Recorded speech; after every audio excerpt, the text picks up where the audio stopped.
reality mágico ou reality? Como sabemos o que é verdade? A magia da realidade. Richard Dawkins. Capítulo 11. Por que coisas ruins acontecem? Por que coisas ruins acontecem depois de um desastre pavoroso, um terremoto ou furacão?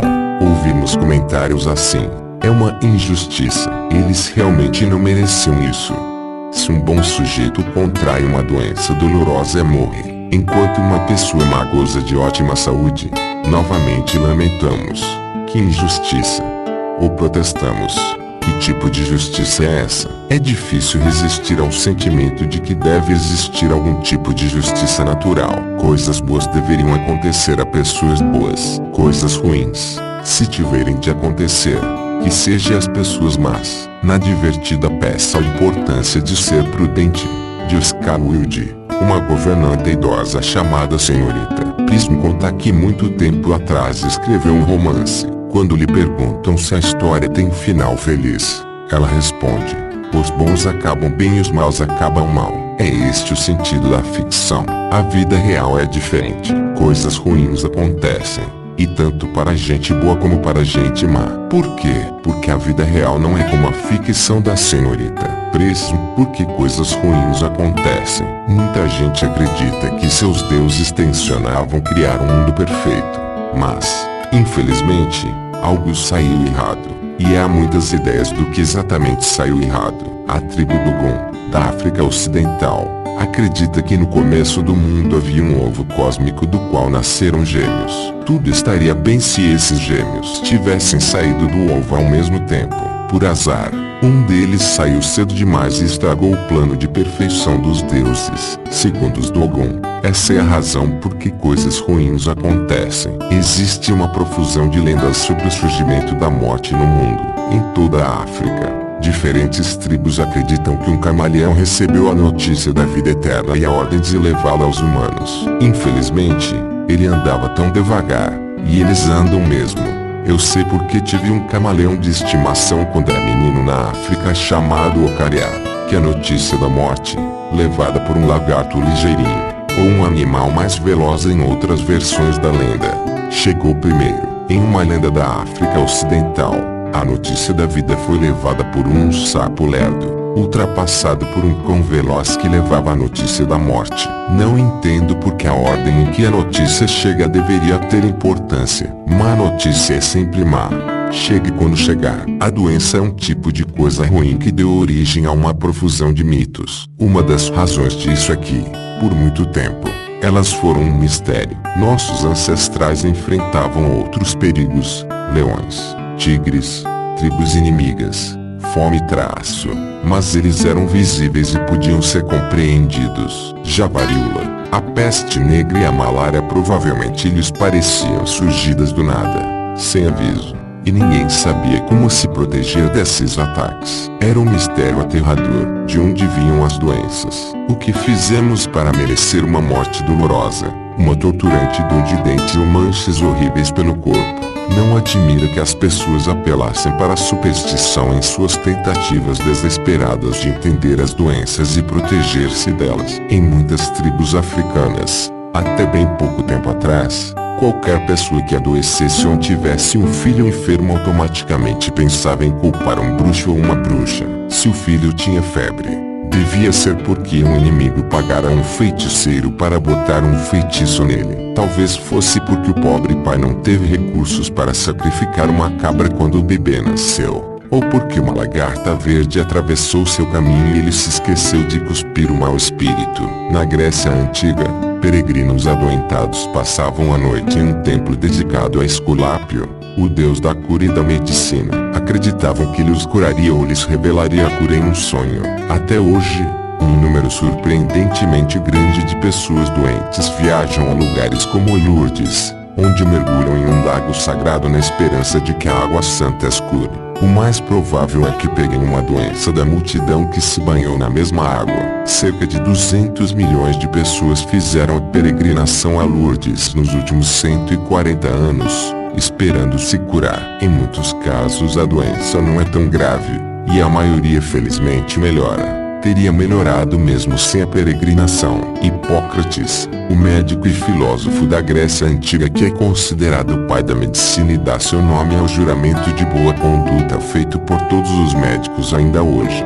O juramento de Hipócrates pensava que os terremotos eram importantes causas de doenças. Na Idade Média, muitos acreditavam que elas eram provocadas pelo movimento dos planetas em relação ao pano de fundo formado pelas estrelas. Essa crença é parte de um sistema chamado astrologia, o qual, por mais ridículo que pareça, ainda tem muitos seguidores na atualidade. O mais persistente dos mitos sobre saúde e doença, o mito dos 4 humores, durou do século V a.C. até o século XVIII d.C.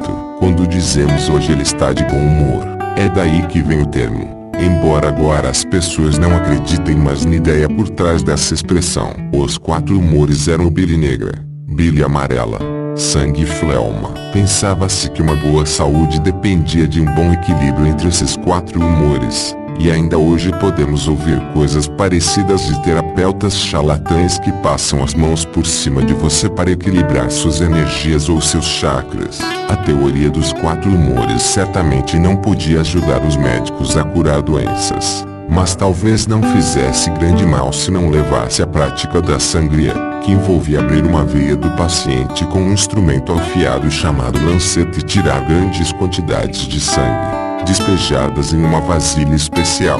É claro que isso deixava o pobre paciente ainda mais enfermo, tendo contribuído para a morte do presidente americano George Washington. Mas os médicos acreditavam tanto no milenar mito dos humores que usavam o tratamento vezes sem conta. E mais, as pessoas não se submetiam a sangrias apenas quando estavam doentes. De tempos em tempos, pediam a um médico que lhes fizesse sangrias como prevenção. Quando eu era criança, certa vez o professor pediu que pensássemos qual era a razão de as doenças existirem. Um menino levantou a mão e respondeu que coisas ruins aconteciam porque pecamos. Ainda hoje, muita gente pensa que algo assim causa as coisas ruins. Alguns mitos sugerem que elas acontecem porque nossos ancestrais fizeram algo perverso muito tempo atrás. Já mencionei o mito judaico de Adão e Eva, antecessores da humanidade. Se você se lembra, os dois fizeram uma coisa simplesmente terrível. Deixaram-se persuadir pela serpente e comeram o fruto da árvore proibida. Esse crime mítico reverberou por eras e ainda hoje é considerado por muita gente o responsável pelas coisas ruins que acontecem no mundo. Muitos mitos falam sobre um conflito entre deuses bons e deuses maus, ou demônios.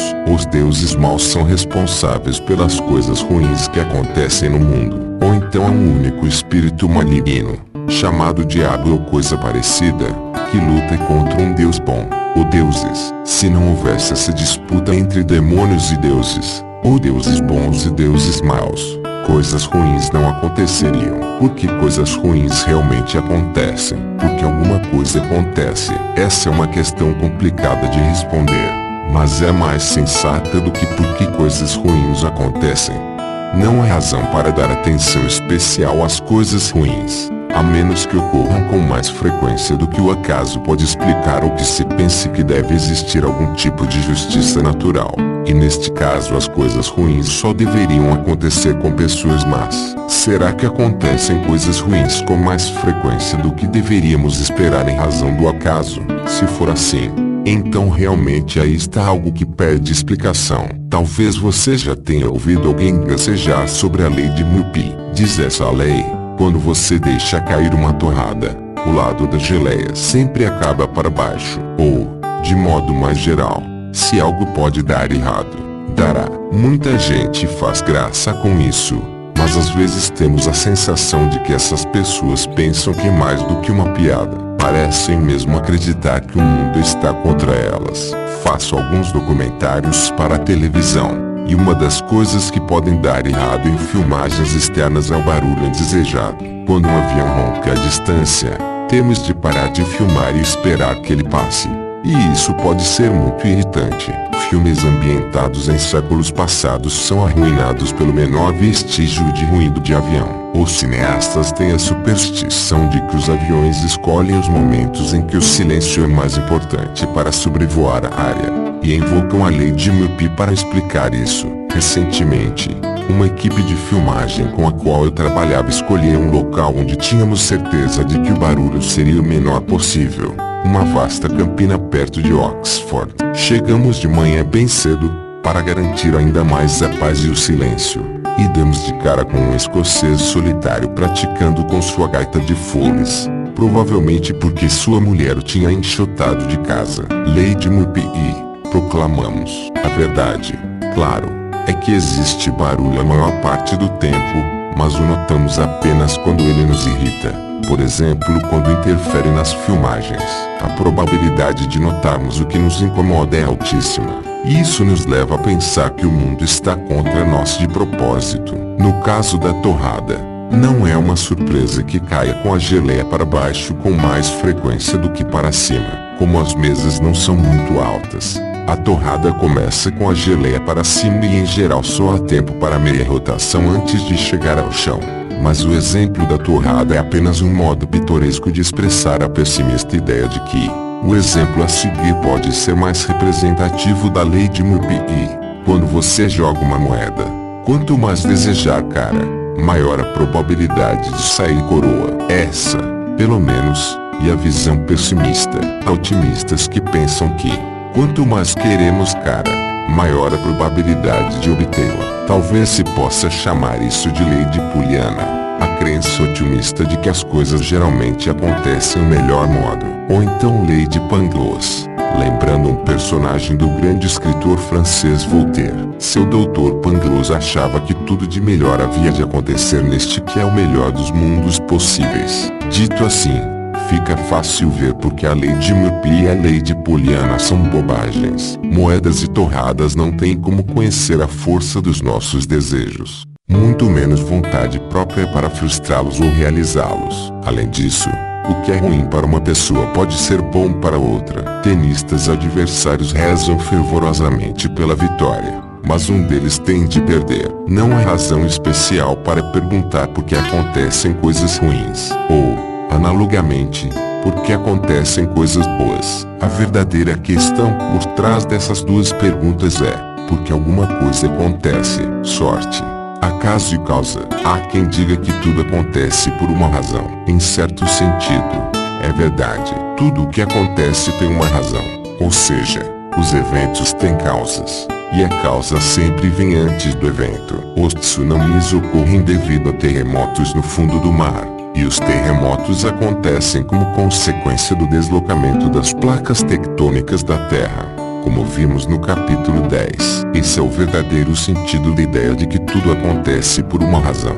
Razão significa causa anterior, mas algumas pessoas usam razão em um sentido muito diferente, querendo dizer propósito e dizem coisas como: o tsunami foi um castigo pelos nossos pecados. O tsunami veio para destruir boates, danceterias, bares e outros lugares pecaminosos. É espantoso que tantas pessoas apelem a disparates desse tipo. Talvez seja um vestígio da infância. Os psicólogos infantis concluíram que, quando perguntam a crianças por que uma pedra é pontuda, elas rejeitam uma explicação que lhes mostra as causas científicas e preferem respostas como: para que os animais possam usá-las para se coçar. A maioria delas descarta mais tarde esse tipo de explicação para as pedras pontudas, mas muitos adultos parecem incapazes de se desvencilhar desse tipo de hipótese quando se trata de um infortúnio, como ser vítima de um terremoto, ou de boa sorte, como escapar vivo de um. E quanto ao azar, isso existe realmente. E a sorte, algumas pessoas são mais sortudas do que outras. Às vezes ouvimos dizer que alguém está numa maré de azar. Ou então uma pessoa comenta: tanta coisa ruim anda acontecendo comigo que chegou a hora de eu ter sorte. Ou ainda: fulano é azarado, parece que tudo dá errado para ele. Está na hora de eu ter sorte é um exemplo do frequente erro de interpretação da lei das médias. No jogo de cricket, geralmente fez grande diferença para um time poder começar o jogo rebatendo. Os capitães das duas equipes jogam cara ou coroa para decidir quem terá essa vantagem. E a torcida vibra quando seu capitão acerta. Recentemente, antes de uma partida entre Índia e Sri Lanka, em uma página do Yahoo havia a seguinte pergunta: Doni, O capitão indiano terá sorte novamente no cara ou coroa. Entre as respostas recebidas foi escolhida como melhor. Não sei porquê.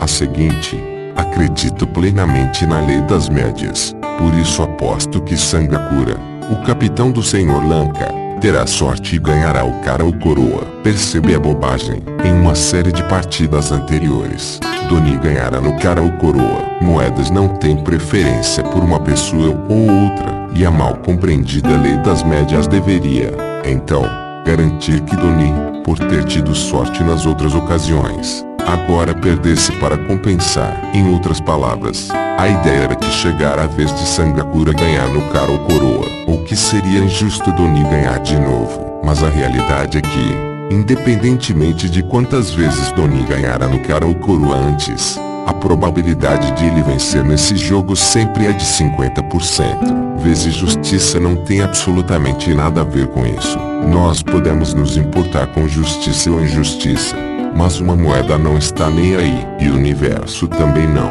É verdade que, se você jogar uma moeda 1000 vezes, provavelmente obterá cerca de 500 caras e 500 coroas. Mas suponha que você jogou a moeda 999 vezes e até agora só tenha dado cara. Qual seria sua aposta para a última jogada? Segundo a sempre mal entendida lei das médias, você deveria apostar em coroa, porque é a vez da coroa, e seria uma enorme injustiça dar cara de novo. Mas eu apostaria em cara, e você também. Se for esperto, uma sequência de 999 caras sugere que essa moeda está viciada ou que é um truque no modo de julgá-la. A má compreensão da lei das médias é a ruína de muitos apostadores. É verdade que, depois de tudo já ter acontecido, podemos dizer, Sangakura teve azar por perder no cara ou coroa, porque com isso a Índia, sem ter errado nenhuma rebatida, conseguiu marcar muitos pontos. Não há nada de errado nisso. Estamos simplesmente comentando que desta vez ganhar no cara ou coroa realmente fez diferença. Por isso quem acertou o resultado da moeda nesta ocasião específica teve sorte. O que não devemos dizer aqui, como Doni já havia ganhado no cara ou coroa tantas vezes antes, agora era a vez de Sangakura. E jamais devemos dizer coisas como, Doni é um bom jogador, mas a verdadeira razão pela qual deve ser escolhido para capitão é que ele tem muita sorte no cara ou coroa. Sorte em jogar moedas não é uma qualidade que alguém possa ter. Podemos dizer que um jogador rebate ou lança bem, mas não podemos dizer que ele é bom ou ruim no cara ou coroa. Por essa mesma razão, é tolice alguém achar que pode melhorar sua sorte usando um amuleto pendurado no pescoço, ou fazendo figa atrás das costas. Coisas assim não tem como influenciar o que acontece com você, exceto no modo como você se sente, dando-lhe mais confiança e assim acalmando seus nervos antes de um saque numa partida de tênis, por exemplo. Mas não tem nada a ver com sorte. Isso é psicologia. Algumas pessoas são consideradas propensas a acidentes. Tudo bem se isso significar que elas são estabanadas ou tendem a tropeçar ou a sofrer outros acidentes. Se quiser ver um exemplo muito engraçado de propensão para acidentes, assista ao hilariante filme A Pantera Cor-de-Rosa, com Peter Sellers no papel do inspetor Jacques Clouseau. O personagem vive sofrendo acidentes embaraçosos e cômicos, mas isso porque ele é um sujeito atrapalhado, e não por ser o sempre azarado, como alguns dizem. A propósito, assista ao filme original, e não sequências inferiores com títulos parecidos, como O Filho da Pantera Cor-de-Rosa, A Vingança da Pantera Cor-de-Rosa, etc. Poliana e Paranoia. Vimos, portanto, que coisas ruins, assim como coisas boas, não acontecem com frequência maior do que o acaso pode explicar. O universo não possui uma mente, sentimentos ou personalidade, por isso ele não faz coisas de propósito para agradar ou desagradar a você. Coisas ruins acontecem porque coisas acontecem. O fato de elas serem boas ou ruins do nosso ponto de vista não influencia em nada a probabilidade de ocorrerem. Certas pessoas acham difícil aceitar isso. Preferem pensar que os pecadores serão castigados, que a virtude será recompensada. Infelizmente, o universo não dá mínimo para o que as pessoas preferem. Mas agora, depois de ter dito tudo isso, Eu paro e reflito. É engraçado, mas tenho de admitir que uma coisa meio parecida com a lei de Murphy é verdade. Embora inquestionavelmente não seja verdade que o clima ou um terremoto tenha a intenção de prejudicar você, pois eles não se importam com a sua pessoa, nem para o bem nem para o mal. As coisas são um pouco diferentes quando se trata do mundo vivo. Se você fosse um coelho, uma raposa gostaria de comê-lo. Se fosse uma sardinha, um golfinho ia querer pegá-lo. Não estou dizendo que a raposa ou o golfinho pensam a esse respeito, embora isso seja até possível. Eu poderia dizer da mesma maneira que um vírus gostaria de infectar você, mas ninguém acredita que vírus pensem em alguma coisa. A evolução pela seleção natural fez os vírus, as raposas e os golfinhos se comportarem de um modo que causa danos às suas vítimas, como se estivessem deliberadamente querendo prejudicá-los. Não podemos atribuir esse mesmo tipo de tendência aos terremotos e às avalanches. Eles são danosos para suas vítimas, mas não têm a intenção de agir de uma maneira específica. Terremotos e avalanches apenas acontecem. A seleção natural, a luta pela existência, como definiu Charles Darwin, significa que todo ser vivo tem inimigos que se empenham em derrubá-lo, e às vezes os truques que esses inimigos naturais usam parecem ter sido astuciosamente planejados. A teia de aranha, por exemplo, é um ardil engenhoso para apanhar insetos incautos. Um pequeno inseto chamado formiga-leão cava na areia uma armadilha para pegar suas presas. Ele fica esperando sob a areia, no fundo da cova cônica que cavou, para pegar qualquer formiga que caia ali. Ninguém está dizendo que a aranha e formiga-leão são engenhosas, que planejaram sua astuciosa arapuca, mas a seleção natural levou essas duas espécies a desenvolver um cérebro que se comporta de um modo que,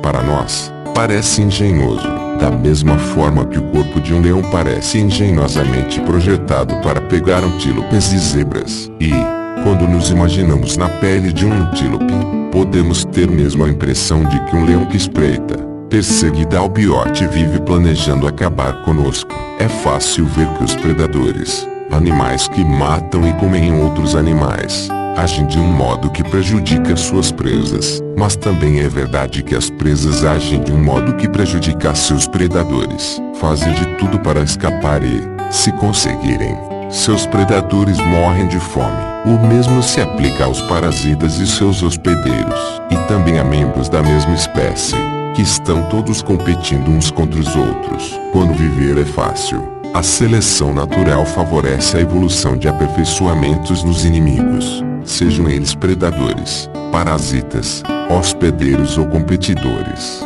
E esses aperfeiçoamentos tornarão a vida difícil de novo. Terremotos e tornados são abomináveis e até poderiam ser chamados de inimigos, mas não estão a fim de nos pegar no mesmo sentido que os predadores e parasitas. Isso tem consequências para o tipo de atitude mental que podemos esperar de qualquer animal selvagem, como um antílope. Se você fosse um antílope e ouvisse o capinzal farfalhar, poderia ser apenas o vento balançando a folhagem. Nada para se preocupar, pois o vento não quer pegar você. Ele é completamente indiferente aos antílopes e seu bem-estar. Mas a folhagem pode estar farfalhando porque ali há um leopardo de tocaia. E um leopardo com toda certeza quer você. Sua carne tem um gosto bom para ele. E a seleção natural favoreceu os ancestrais do leopardo que eram bons em pegar antílopes. Por isso, antílopes, coelhos e sardinhas, assim como a maioria dos outros animais, precisam estar em alerta constante. O mundo está cheio de predadores perigosos, e é mais seguro pressupor que a lei de Murphy é verdade. Vamos traduzir isso na linguagem de Charles Darwin, a linguagem da seleção natural. Os animais que agem como se a lei de Murphy fosse verdade têm maior probabilidade de sobreviver e se reproduzir do que os que seguem a lei de Poliana. Nossos ancestrais passaram a maior parte da vida sob a ameaça mortal de leões e crocodilos, pítons e tigres de dente de sabre.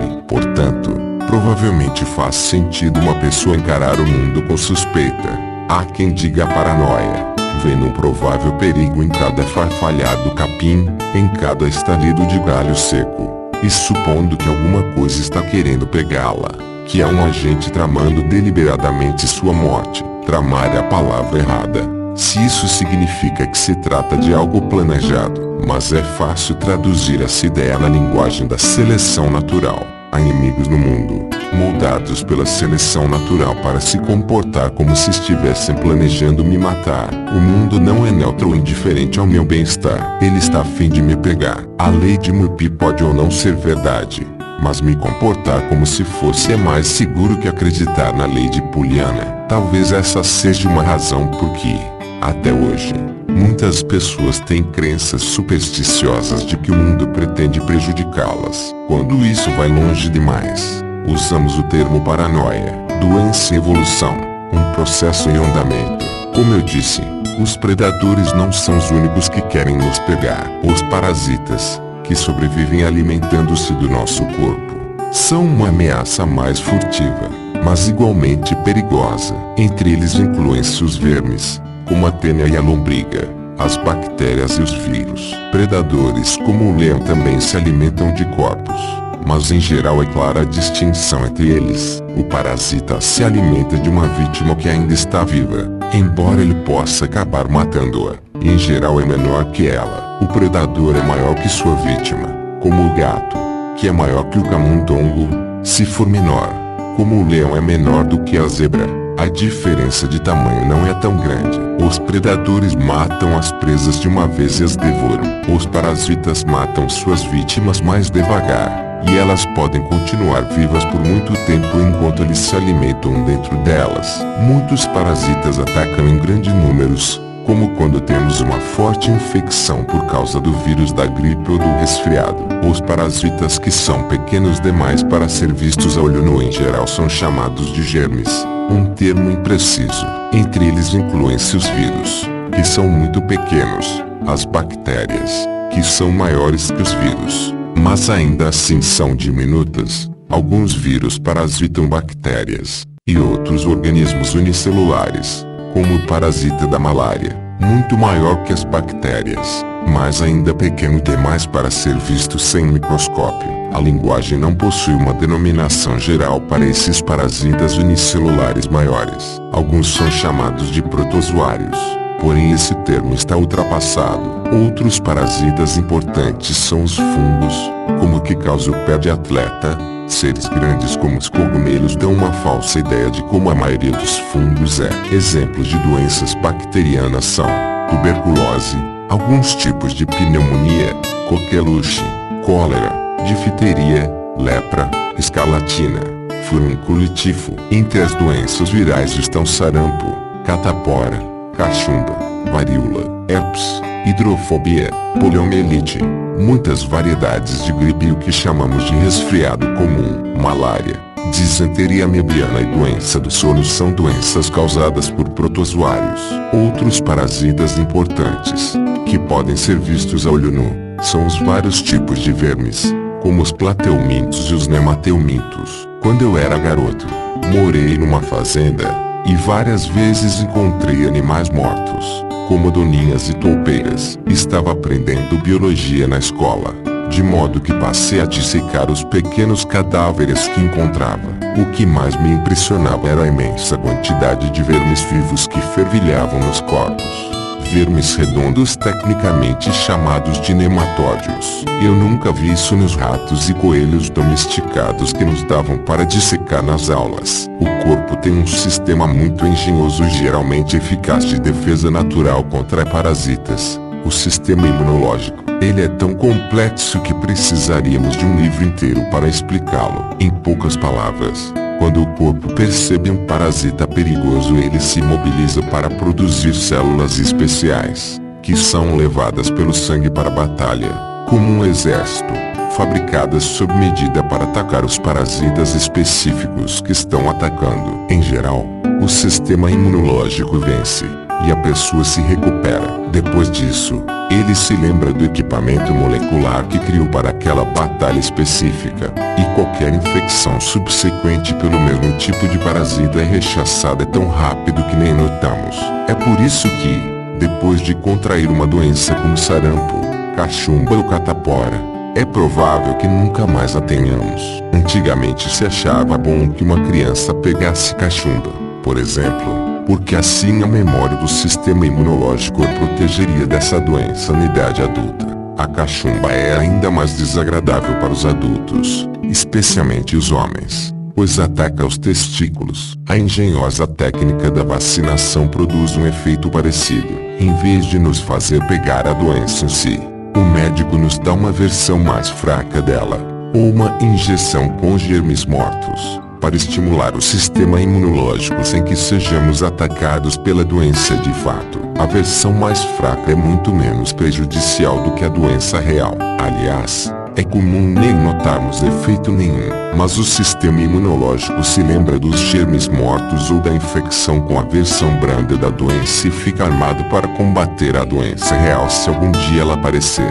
O sistema imunológico tem uma tarefa difícil: decidir o que é estranho e deve ser combatido, e o que deve ser aceito como parte do corpo. Isso pode ser bastante complicado quando uma mulher está grávida. Por exemplo, o bebê dentro dela é estranho. Nenhum bebê é geneticamente idêntico à mãe, pois metade dos genes provém do pai. Mas é importante que o sistema imunológico não combata. Esse foi um dos grandes problemas que ocorreu quando a gravidez evoluiu nos ancestrais dos mamíferos. Ele foi resolvido. Afinal, muitos bebês conseguem sobreviver no útero o tempo necessário para nascer, mas também acontecem muitos abortos, o que talvez indique que a evolução teve muito trabalho para solucionar esse problema. E a solução ainda é imperfeita. Mesmo hoje, muitos bebês só sobrevivem graças à ajuda médica. Por exemplo, eles têm o sangue trocado quando nascem, nos casos extremos de reação do sistema imunológico. Outro modo de o sistema imunológico errar é lutando com força exagerada contra um suposto atacante. As alergias são isto. O sistema imunológico luta contra coisas inofensivas, com desperdício e até dano. Por exemplo, o pólen no ar costuma ser inofensivo, mas o sistema imunológico de algumas pessoas reage a ele com muita intensidade. Nesse caso, ocorre a reação alérgica chamada febre de feno. A pessoa espirra, seus olhos lacrimejam, e o incômodo é enorme. Certas pessoas são alérgicas a gatos ou cães. Seu sistema imunológico reage com exagero a moléculas inofensivas no pelo desses animais. Existem alergias muito perigosas. Uma minoria de pessoas é alérgica a amendoim, e comer um só pode matá-las. Às vezes, a reação do sistema imunológico é tão descomunal que a pessoa tem alergia a si mesma. Isso causa as doenças autoimunes, como a alopecia. Cabelos ou pelos caem em tufos porque o corpo ataca os folículos. E a psoríase. Manchas rosadas e escamosas aparecem na pele. Não admira que às vezes o sistema imunológico reaja com exagero, pois é muito fácil errar, deixando de atacar quando seria preciso ou atacando sem necessidade. É o mesmo tipo de problema que vimos no caso do antílope que tenta decidir se deve ou não correr quando o mato farfalha. Será um leopardo, ou apenas um ventinho inofensivo agitando o capim? Será uma bactéria perigosa ou um grão de pólen inócuo? Fico pensando se as pessoas que têm um sistema imunológico hiperreativo e desenvolvem alergias e até doenças autoimunes não seriam menos propensas a sofrer com certos tipos de vírus e parasitas. Esses problemas de calibragem são muito comuns. É possível ser excessivamente avesso ao risco, muito sobressaltado, tratando cada farfalhar do mato como um perigo ou desencadeando uma forte resposta do sistema imunológico contra um inocente amendoim nos próprios tecidos do corpo. E é possível ser confiante em demasia, deixar de reagir a um perigo quando ele é real ou não dar uma resposta imunológica quando existe mesmo um parasita perigoso. Distinguir é difícil, e há penalidades para ambos os tipos de erro. O câncer é um caso especial de coisa ruim que acontece. É uma coisa estranha, mas importante. Um câncer é um grupo de células que pararam de fazer o que deveriam fazer no corpo e se tornaram parasitas. Em geral, as células cancerosas se agrupam num tumor, que cresce descontroladamente, alimentando-se de uma parte do corpo. Os casos mais graves de câncer se espalham para outras partes do corpo, num processo chamado metástase.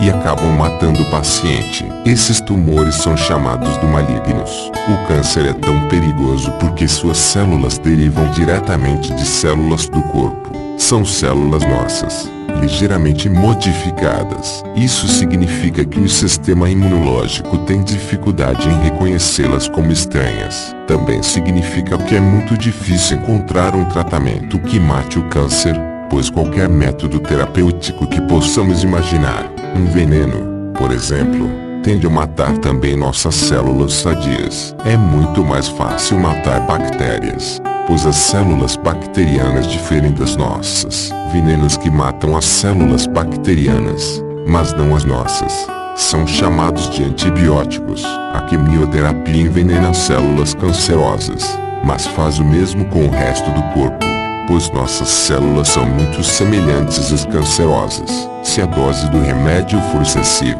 poderá matar o câncer, mas matará antes o pobre paciente. Voltamos ao mesmo problema de decidir entre atacar inimigos verdadeiros, células cancerosas, e não atacar amigos, células normais.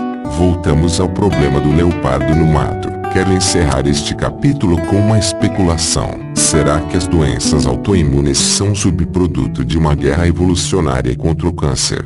Ao longo de muitas gerações ancestrais, o sistema imunológico vence muitas batalhas contra as células pré-cancerosas, suprimindo-as antes que tenham chance de se tornar plenamente malignas. Minha suposição é que, em sua constante vigilância contra células pré-cancerosas, o sistema imunológico às vezes exagera e ataca tecidos inofensivos e, com eles, as células do próprio corpo.